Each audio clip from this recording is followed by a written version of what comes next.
po, ito po si Sharon Cuneta.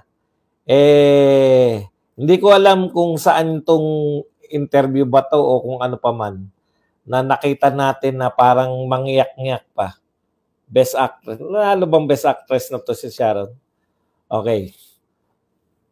Sabi niya, Sharon Cuneta, may mensahe sa mga Pilipino. Bakit po ba ayaw niyong iboto si Kiko? Tignan niyo po Tapos may mga akusasyon kasi sila na hindi naman karapat-dapat. Ayon po kay Sharon, bakit po ba ayaw niyong iboto si Kiko? Ano po yung mga doubts ninyo? Kasi lahat ng kasinungalingang nilalabas against him, may resibo kaming katapat. Mayroon kaming magpapasawalang katotohanan doon sa binibintang nila sa mga paninira nila. Okay. Ito po, etong sinasabi ni Sharon, hindi ko alam kung saan nagmumula, no?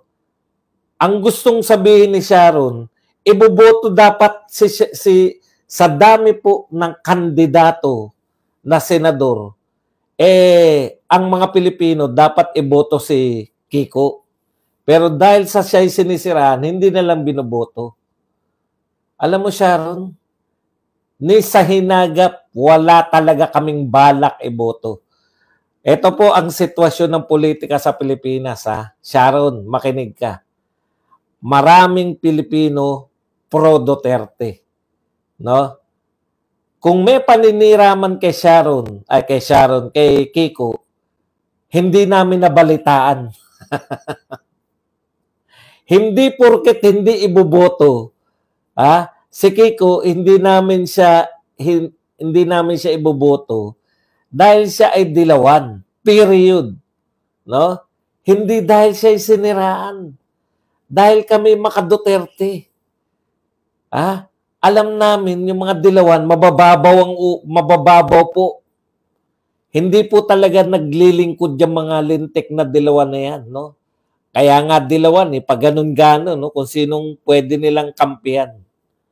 Okay, para sa iyong kaalaman, Sharon, kung malakas ang mga pro-Duterte, natural hindi po maisasama si Kiko sa mga mananalo.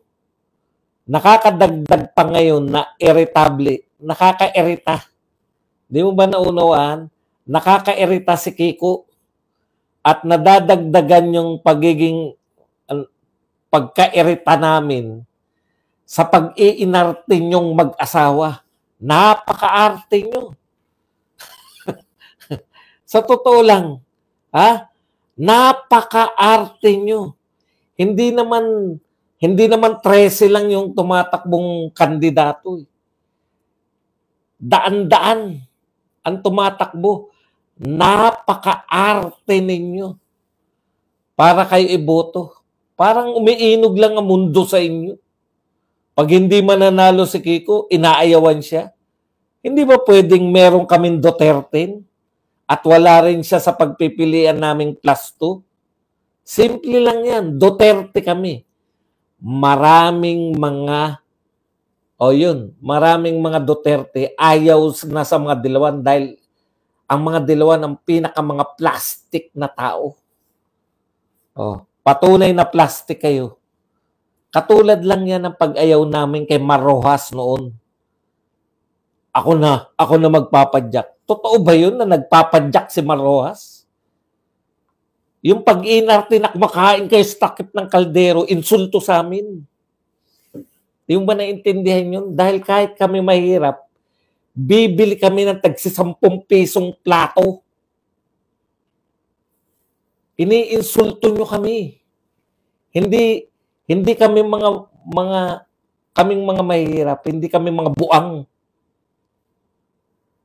Labas na yung mga kaldero, kakain na tayo. Yung mga takip lang ang gagamitin muna. Yung mga pag-inarte nyo, yung mga kunwari nakikiisa kayo sa mga mahihirap, yan yung nakakadagdag ng pagkabwisit namin sa inyong mga dilawan. Lahat kayong mga dilawan, pare-pareho kayo. Buti nga, wala na kayo sa buhay. Nakakairita. Nakakairita sa aming mga mahihirap yung mga pinaggagawa niyong mga kaplastikan. Totoo, Sharon, kumakain kayo sa takip ng kaldero? Katarantaduhan yung mga pinaggagawa niyo. Ibig niyo sabihin, porket tumatakbo kayo sa politiko, kahit yung mga imposible, hindi naman talaga ginagawa. Kumakain ako sa takip ng kaldero, humigop na sabaw na hindi man lang na dantayan ng yung labi niya ng sabaw. Yun. Kaya kami nagagalit. Lalo namin hindi iboboto yan. Yang asawa mo. Kasi pinaglalaruan nyo kami. Kami, makamahirap kami. Kakain kami sa kaldero. Kakain kami sa takip ng kaldero. Pumunta ka nga sa bahay ng mahihirap. Meron 10 pisong made in China na plato. Baka nga hindi lang 10 piso eh. Ang arte-arte nyo. Napaka-arte nyo. Tumakbo kayo, magsabi kayo ng mga plataforma, hindi yung higop tayo ng sabaw na hindi dadampi sa labi. Nakikita. Ngayon, alam nyo na kung bakit kami asar. Ang arte-arte nyo kasi. Panay kayo kaartehan.